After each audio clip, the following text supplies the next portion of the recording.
Coucou! Je m'apprête à aller courir, c'est la petite reprise aujourd'hui. J'ai pas couru depuis les 20 km qui étaient il y a maintenant 10 jours. Petite demi-heure de footing.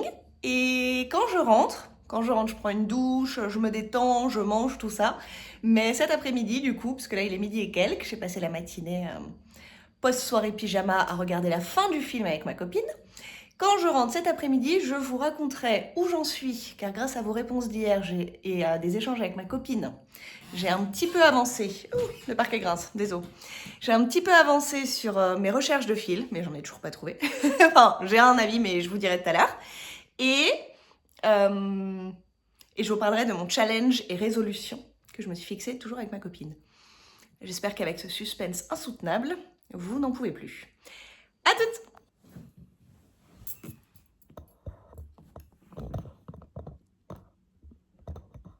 Oh, c'est chaud. Coucou, ça va? Eh bien, nous sommes enfin ce mardi que j'avais tant attendu. Je me relaxe après ma grosse semaine de travail et en attendant la suivante. Et je suis trop contente. J'ai fait ma petite soirée pyjama, j'ai bien tricoté. Je vais vous en parler juste après. Et voilà, voilà. Je n'arrive pas à me sortir de la tête. Je suis un peu obsessionnelle. Et là, mon obsession, c'est de trouver le fil que je veux pour faire le clair de lune. Donc, j'ai lu tous vos commentaires, merci beaucoup. Il y a un côté rassurant à voir qu'on est un peu dans le même flou en permanence, tout le monde, nous toutes, en train de se dire « Ah, est-ce que ça serait bien? Peut-être que... » Ce que j'ai quand même retenu de la majorité des commentaires sur cette question de quelle laine choisir pour le clair de lune, pardon, si vous arrivez, bonjour, ce qui va suivre sera peut-être pas hyper compréhensible sans l'épisode précédent. Donc je recommande de passer à l'épisode précédent où je parle de mes considérations pour choisir la laine de mon prochain pull, enfin qui est un cadeau d'anniversaire, pas pour moi, pour donc le pull clair de lune. Et du coup, ce que je retiens de vos commentaires, c'est que je pense que je vais pas partir sur la Népal de Drops parce qu'elle va être trop lourde. Donc elle est chouette mais lourde pour du jacquard, surtout long, too much. Déjà, moi j'avais un peu la crainte de sa difficulté de lavage et notamment parce que j'ai mis à laver mon EasyV, enfin à bloquer. J'ai mis au blocage mon EasyV que j'ai fini il y a plus d'une semaine maintenant. Et je pense que je l'ai mis à bloquer mardi ou mercredi dernier. Je suis plus absolument sûre de la date. Peu importe. Et que hier, je suis perdue dans les jours, ce week-end m'a fracassée. Mais hier ou avant-hier matin, il était encore mouillé et donc je m'en sortais pas. Ça faisait 5 jours, 6 jours qu'il était au séchage. Il allait commencer à sentir mauvais. Je l'ai retiré du tapis de blocage, je l'ai mis sur un filet de séchage, un truc à suspension pour pull, donc aéré en dessous. Et puis finalement, j'ai fini par le mettre ensuite à aérer une fois qu'il était à peu près sec, mais pas sec sec. Très légèrement humide, je l'ai passé sur une chaise, genre juste posé sur une chaise, que je pouvais même pas le mettre sur un cintre. Il est trop large, il est très colvé comme ça. Et donc je me suis dit, le truc lourd avec de l'alpaca et tout, moi je me tape ce genre de galère parce que je sais ce que ça prend de tricoter, etc. Donc j'ai entre guillemets l'habitude de me taper des galères énormes pour sécher les pulls et je sais aussi qu'il ne faut pas les laver trop souvent. Mais ça c'est une de mes problématiques quand j'offre un truc tricoté, c'est d'expliquer à les personnes qui n'ont vraiment pas l'habitude, en fait, il ne faut pas que tu le laves. Tu essaies de ne pas faire de taches dessus et puis tu laves une fois par saison, c'est tout. Tu le portes tout l'hiver et tu le laves à la fin de l'hiver. La laine c'est hygiénique, c'est antibactérien, c'est tout ce que tu veux, ça va pas puer, t'as pas besoin de laver à chaque fois que tu le mets. Donc du coup je fais aussi attention au choix de laine sur quelque chose qui soit facile à gérer, parce que sinon c'est un peu compliqué d'expliquer aux gens coucou voici un cadeau, merci de ne pas le laver. C'est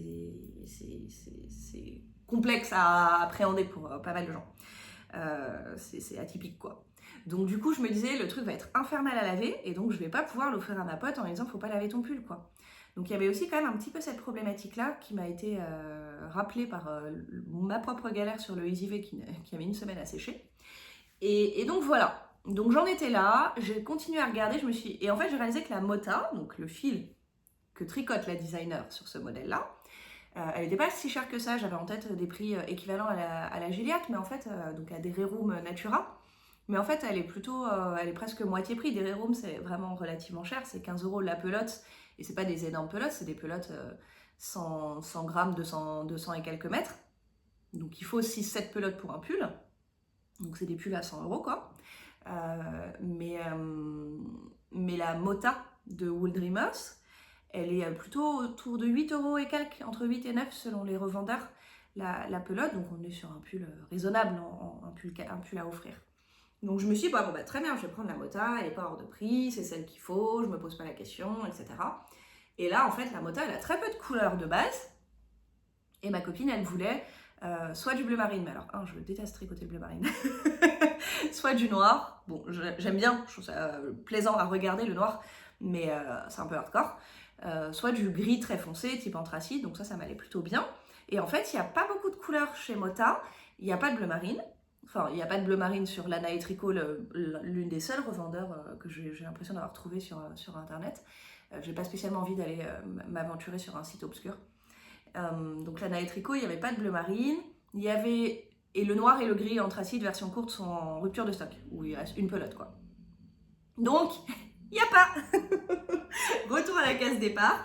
Donc là, je suis retournée sur Drops. Je me suis dit, sinon je pars sur la Alaska, qui en fait est une laine cardée. Donc on est sur le même type de fil que la Mota, mais elle est un peu plus épaisse. Donc en soi, comme moi, j'ai toujours peur de me retrouver avec des pulls trop petits. Ça m'arrive plus souvent d'avoir cette problématique de finalement c'est trop petit que l'inverse. Donc je me suis dit, au pire, il est un peu trop grand. Je tricote la taille 3 alors qu'elle est entre 3 et 4. Et on est good. D'autant qu'on est sur des pulls avec aisance positive qui doit être, je sais plus ce qu'il y a écrit, de mémoire entre 7 et 18 cm. Donc au pire, je le tricote en taille 3 en me disant qu'elle aura une aisance positive de 7 cm et puis elle se retrouve avec 15 parce que c'est un petit peu plus gros quoi. Donc ça pourrait être pas mal. C'est une option, la Alaska. Et l'une de vous m'a dit d'aller regarder la vidéo de je ne sais plus qui sur les drops. Alors je sais plus si la fameuse personne dont je connais pas le nom en fait était la vidéo des triconautes que j'avais commencé à regarder il y a quelques temps et que j'avais pas terminé, donc je suis allée la reprendre et la terminer parce qu'à ce moment-là elle faisait un comparatif de plein de fil drops, mais comme je n'envisageais pas de les acheter dans les médias, j'écoutais un peu d'une oreille. Là j'ai écouté un peu plus en détail et elle avait un avis plutôt correct sans dire que c'était ouf sur la Alaska, donc ça reste une option très envisageable. Il y a des bonnes couleurs, c'est un bon type de fil, il va juste être un peu gros, mais quitte à le tricoter une demi-taille d'aiguille en moins, etc. À mon avis ça se bidouille en Alaska, donc c'est une option. Mon autre option, quand je regardais un petit peu, c'était de prendre de la Peer Gynt. Je sais pas comment ça se prononce, à nouveau c'est du danois, c'est pas Peer Gynt, Peer Gynt, je sais pas. Donc c'est, je sais plus quelle, ouais, Peer Gynt, enfin bref. Je sais plus si c'est la marque, si c'est le modèle, si c'est la gamme, mais on tombe sur ce fil-là quand on tape ce nom-là dans Google. Et là, il y a plein de couleurs, il y a plein de choix. C'est un petit peu plus cher que la Mota, mais ça reste dans la même gamme de prix à peu près, je pense. C'est plutôt de la DK, donc elle est un tout petit peu plus fine. Mais je pense que ça va, qu'on s'y retrouve. Donc voilà où j'en suis. Trop d'options pour mon pauvre cerveau. Moi, ça me fait tourner en boucle, hein, ce genre de truc. Tant que j'ai pas une réponse et une solution, je peux être en boucle et en boucle et en boucle. Donc, je vais essayer de laisser ça en suspens sans devenir folle. Pour surveiller régulièrement pendant quelques jours si jamais il y a du restock sur le gris foncé Mota, auquel cas la question est réglée. Et sinon, je reviendrai sur mes options, soit entre Alaska et soit entre Peer Gynt. Ça me rend fou, ça me rend folle de ne pas savoir comment ça se prononce. Et quoi d'autre ouais, voilà où j'en suis. Sachant que j'ai pas de truc de temps en soi, mais il y a quand même un petit truc qui est que ma copine habite en Bretagne et elle vient à Paris le 30 novembre. Donc ça aurait été cool de recevoir la laine la semaine prochaine et de m'y mettre et de lui offrir le 30 novembre et qu'elle reparte avec. Au pire, je lui fais un colis 2 semaines après, c'est pas très grave, mais ça aurait été encore plus cool qu'il soit prêt à cette date-là. Mais s'il y a trop d'ergiversation de fil, ça sera pas prêt de toute évidence. Et alors sinon, toujours sur ces histoires de fils, je me suis beaucoup plainte de ces bébés-là, de la Holzgarn, parce que j'ai trouvé qu'en tenue en double, en jacquard, c'était assez intense à tricoter. Donc sur la fin du motif, ça m'a saoulée, il n'y a pas d'autre terme. Et là, depuis que je suis passée... je viens d'avancer, hein. Écoutez, c'était ma soirée repos. Hier, on a regardé... Est-ce qu'on a fini un épisode? Non. Hier, on a regardé un bout du Hobbit. Je me disais, on n'a pas passé 4 heures devant la télé. Ma copine est arrivée à 21h et quelques. On a dîné. On a commencé le film à 22h15. Donc, on a regardé un bout du Hobbit. Et ce matin, on l'a fini. Et on a commencé le Hobbit 2. Donc, sachant que j'avais passé l'après-midi d'hier à regarder Vampire Diaries en pleurant un épisode sur 2, eh bien, ceci a bien avancé, mes amis. Et là, vraiment, je suis fan. Je le trouve d'une beauté, de folie. Et je suis fan de... Et donc, je trouve ça pas du tout désagréable. Je suis repassée sur des câbles de 80 cm. Donc, je tricote en circulaire et pas en magic loop. Du coup... Et je me souviens que l'une de vous... j'ai oublié ton... Il y a Montagne dans ton pseudo. tu sais qui tu es. disait qu'elle tricotait pas de pull parce que ça la stressait d'avoir des rangs très longs et de jamais pouvoir les finir et qu'elle voulait pouvoir poser son tricot et se dire ça c'est fini. Avec cette méthode-là, j'ai un nanomarqueur qui me dit, d'ailleurs regardez comme il est mignon, c'est des petits verres à cocktail, c'est une de mes élèves qui est devenue une copine de tricot sur Instagram, on s'est jamais vu en vrai encore, qui me les avait envoyés. Ça c'est un petit cocktail avec, qu'est-ce que c'est dedans, des tranches d'orange. Et il y a j'en ai plein comme ça avec différents cocktails trop mignons. Et est-ce que j'aimerais pas te perdre une maille? Non, c'est bon. Ok. Donc j'ai mon début de rang ici, mais moi je m'arrête pas nécessairement à mon début de rang. Je m'arrête quand je veux m'arrêter. Je tricote, et à tout moment, j'ai besoin d'aller faire pipi, j'ai fini pour la soirée, peu importe. Je mets des stops aiguilles et je m'arrête. Je m'arrête là où je suis. Donc j'ai pas de notion de rang, surtout qu'il n'y a pas de diminution à faire, il n'y a pas d'augmentation, il n'y a pas de point, il n'y a pas de jacquard, il n'y a rien. C'est vraiment, je fais des tours en droit et je m'arrête à n'importe quel moment quand ça m'arrange. Donc je trouve ça hyper... Là, il n'y a plus de notion de cerveau, quoi. Juste, je perds une maille de temps en temps et j'ai mon crochet pas loin et c'est tout. Et donc, trop contente. Enfin, je perds pas des mailles. C'est juste que comme il y a 2 fils, de temps en temps, je tricote qu'avec un sans faire exprès, un classique.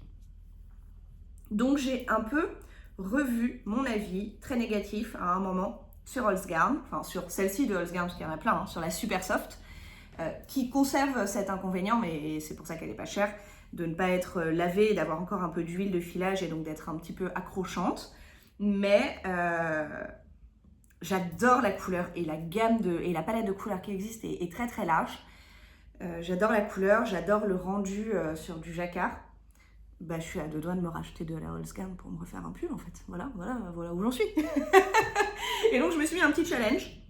J'ai envie de finir le tout-coup cette semaine. Voilà, mon challenge c'est d'avoir fini le tout-coup dimanche. Ça se tente? Ça se tente? Alors ça implique que je sois monoprojet. Donc, monoprojet jusqu'à dimanche. Challenge, finir le pull. Il y a encore un bout, hein. Un bon bout, ça va pas être un crop. Donc il faut que j'aille jusqu'à mon t-shirt. Plus 2 manches. Voilà. Mais c'est mon objectif de vie. Je vais finir mon tout-coup. J'y crois. Et après, j'ai trop hâte de le laver et de voir s'il devient doux, parce que pour le moment, il me gratte un peu. Mais l'échantillon, qui a été juste lavé une fois, gratte 10 fois moins. Donc j'y crois. Et voilà pour le moment mes réflexions sur avec quelle laine je fais clair de lune, mes recherches sur la laine du coup, et puis mon avancée sur tout coup. Alors le ranunculus, vous inquiétez pas, hein, dans ma manière d'être multi en cours, c'est un peu ça. Je sais que dans les multi en cours, il y a des personnes qui, en une soirée, vont se dire je fais une demi-heure de ça, 1 heure de ça, etc. Moi, mon côté un peu obsessionnel fait que je vais prendre un projet et je vais être à fond dessus pendant 2, 3, 4, 5, 10 jours. Et ensuite, il passe de côté pour X raisons. Mais quand je le reprends, bah, je serai à fond dessus. ça dure jamais 10 ans, ces histoires. Sauf que, en vrai, quand j'ai commencé à être multi en cours, que j'ai commencé à prendre un patron, tricoter un truc, finir ce truc et en faire un autre, quand j'ai commencé à être multi en cours, ça s'est fait progressivement. Et au tout début, j'avais un encours par catégorie. Donc j'avais une paire de chaussettes. Non, au tout début, j'avais un petit projet et un gros projet. Donc j'avais une paire de chaussettes, par exemple, et un pull. Ou un châle. Et après, c'est devenu un encours par catégorie. Une paire de chaussettes, un châle, un pull, un bonnet, une couverture. Donc ça a un peu commencé à faire monter un peu le long d'encours. Et à un moment, j'ai lâché la rampe. Je pense que j'ai eu une étape intermédiaire où je me suis dit, ok, je vais faire... j'ai une chaussette en jacquard et là je veux partir vite fait à un rendez-vous médical et donc il me faut une chaussette, un truc facile à tricoter, un truc petit, donc il me faut une chaussette à tricoter, sauf que le jacquard c'est pas pratique, il faut que je regarde le patron, il faut que je regarde la grille, dans la salle d'attente ça marche pas, donc j'ai dû monter simultanément 2 paires de chaussettes pour gérer ce truc là, et à partir de là c'était fini. Je me suis retrouvée avec 3 pulls, 2 paires de chaussettes, etc. etc. Donc là c'est un peu plus intense qu'avant, j'ai 7-8 trucs montés, il n'y a pas nécessairement de cohérence, c'est juste tiens j'avais envie de monter ça, donc j'ai 3 pulls de couverture, bidule machin. Mais là j'ai envie de finir des trucs et de les porter. Donc je veux mon tout-coup pour l'automne, c'est un petit pull en déca en plus, j'ai beaucoup de pulls en mohair, quasi tous mes pulls sont en mohair. Ou alors en fingering. Bon là j'ai le Easy V qui vient de rejoindre un petit peu avec quelque chose d'intermédiaire, plus épais mais pas de mohair. Mais j'ai envie de continuer d'avoir de la variété de pulls en termes de couleurs, en termes de texture, etc. Donc je veux mon tout coup. Donc je suis mono-projet et monomaniaque dessus là. J'y retourne. J'ai commencé, du coup, comme on a regardé le Hobbit avec ma copine, ça m'a donné envie de reprendre les anneaux du pouvoir, c'est ça le titre de la série, que j'avais commencé puis abandonné, je pense, l'année dernière. Et je m'étais arrêtée à l'épisode 6, en tout cas c'est ce que j'ai vu là en reprenant. Du coup, je me souviens de rien, donc j'ai recommencé à zéro parce qu'il paraît que la saison 2 vaut le coup. Mais il faut que je voie la une d'abord. Donc, je vais chercher ma fille à 18h, elle est chez une copine, elle a fait une soirée pyjama, elle aussi hier. Et il me reste 1h30 pour faire du tout coup devant les anneaux de pouvoir. Je pense pas revenir parce que j'ai envie de faire du tout coup devant les anneaux de pouvoir. Et aussi, la rançon de la gloire, je rigole. Sachez que qu'on a atteint 1000 abonnés, nous sommes 1000 ici, ce qui est très, très inattendu pour moi, étant donné que je n'ai pas fait de com avec beaucoup de guillemets. Donc du coup c'est trop sympa, je suis trop contente de lire les commentaires, qu'on échange, et je l'avais dit, alors peut-être que pour plein d'entre vous, vous êtes arrivés au milieu et puis vous continuez sans forcément reprendre mes élucubrations du début, mais une des choses que j'avais dites, c'est que j'avais hésité à commencer un podcast, ça faisait un bout de temps que j'y pensais de vlogger, podcaster autour du tricot, et que la raison pour laquelle j'avais envie de le faire, c'était pas pour apporter ma contribution au monde du tricot ou que sais-je, c'était juste pour la notion de communauté autour du tricot, de trucs sympas, mais moi quand je vlog, je fais ça comme si je faisais un vocal à mes copines, de toute évidence, vous vous en rendez compte. J'arrive en pyjama, pas maquillée, je pose le trépied à l'arrache, etc. Et j'avais pas du tout envie, pendant longtemps, des mois, peut-être même des années, ça m'a rebuté de le faire parce que j'avais pas envie de me prendre la tête avec des questions de qualité de vidéo, de le trépied de travers, qui sont des trucs qui me saoulent déjà dans ma vie quotidienne de professionnelle, puisque dans mon boulot, je tourne du contenu de yoga, etc. Et donc, là où je rigolais en disant la rançon de la gloire, c'est qu'évidemment, dans les commentaires que je reçois, il commence à y avoir le même type de commentaires que je peux recevoir en tant que prof de yoga, en tant que, entre guillemets, créatrice de contenu, parce que je suis absolument pas une influenceuse. Quand je crée du contenu pour le yoga, c'est pas pour faire des beaux trucs sur Instagram, c'est vraiment du contenu yoga ou anatomie pour des élèves. Et évidemment, à partir du moment où on a ce rôle, on peut avoir des retours de est-ce que tu peux parler plus vite, est-ce que tu peux parler moins vite, attention c'était flou, etc., etc., etc. Et c'est, on va pas se mentir, un peu relou de devoir toujours s'adapter pour répondre à la demande d'élèves ou de clients. Mais ça fait partie de mon job. Et je n'avais absolument aucune envie d'avoir à gérer ça sur un truc de je vlog en parlant avec mes copines de tricot. Pour moi, si vous regardez ça, vous êtes mes copines de tricot, quoi. Et évidemment, je commence à avoir des commentaires me disant c'était super sympa, mais tu parles vite. C'était super sympa, mais ton bracelet fait gling gling, ça me stresse. Est-ce que tu peux regarder ailleurs, etc. Et les commentaires souvent disent c'est très bienveillant, etc. Alors je vais également répondre en toute bienveillance. Je suis désolée, mais non. Je n'envisage absolument pas d'améliorer ma chaîne ou de professionnaliser ce que je propose. D'ailleurs, je n'ai pas l'impression de proposer quelque chose, mais bien de vloguer, c'est-à-dire de raconter ma life à des potes via une vidéo qui est gratuite pour moi, je gagne rien, et pour vous, vous payez rien. Et donc, j'envisage pas de l'améliorer.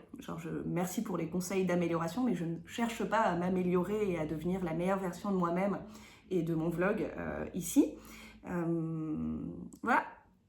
Et j'avoue que ce type de commentaires, toute bienveillance qu'ils puissent véhiculer dans leurs conseils non sollicités, me donne pas spécialement envie de continuer parce que j'ai pas envie d'avoir à gérer ce type de réclamations en fait. Ce sont littéralement des réclamations. Est-ce que tu peux mieux zoomer? Est-ce que tu peux mieux cadrer? Est-ce que tu peux changer de micro? C'est très fatigant et ça me rappelle mon boulot. Et là, je sors de 7 jours de travail, c'est ma journée de pause, et j'ai pas envie d'être juste même en train de me demander si je parle bien, si je regarde au bon endroit.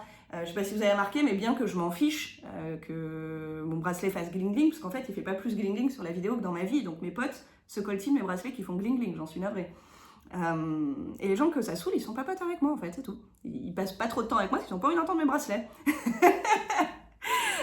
Et en fait, même si je m'en fiche, je peux pas m'empêcher d'avoir dans un coin de ma tête que ah oui, il y a mon bracelet qui fait du bruit, etc., etc. Et donc du coup, bon, c'est une réflexion pour moi, on verra sur le moyen, long terme ce que j'en fais, mais à aucun moment c'est envisageable dans ma vie qui est remplie et qui me stresse comme tout le monde, que ce vlog devienne une source de stress parce que je dois produire un truc de meilleure qualité ou régulier ou quoi que ce soit. Donc aussi une petite réflexion qui se passe en fond là, où ces derniers jours pour moi c'était dur de maintenir le vlog parce que j'avais pas mal de travail et que j'étais très fatiguée et que je parlais 5, 6, 7 heures à parler, je passais 4, 5, 6, 7 heures à parler, et en sortant j'avais pas spécialement envie de parler en fait. D'ailleurs vous avez eu des vlogs plus petits. Et donc finalement, le faire pour avoir des retours sur la qualité de la vidéo, sous couvert de conseils bienveillants, ça me questionne. Voilà, je suis en plein questionnement. C'est pas grave, je vais bien. Genre ça n'affecte pas du tout ma santé mentale, ça me questionne juste sur est-ce que j'ai envie de le faire à long terme. Mais la majorité des commentaires sont cool et me donnent des avis pertinents sur quelles aiguilles choisir, est-ce que la Népal c'est bien, est-ce que la Mota est le feutre. Et c'est clairement l'intérêt pour moi d'avoir ces échanges entre copines de tricot. Donc j'aime bien. En tout cas, il me reste 1h25 pour tricoter devant... Comment ça s'appelle, j'ai dit déjà? La communauté de l'anneau? Le Seigneur des... Ils s'appellent tous pareil, il y a anneau mais avec des mots différents autour et dans un autre sens. Bon, la série avec les anneaux. Je vais regarder ça, je vais avancer tout coup. Et je vous dis à demain. Je vous dis à demain.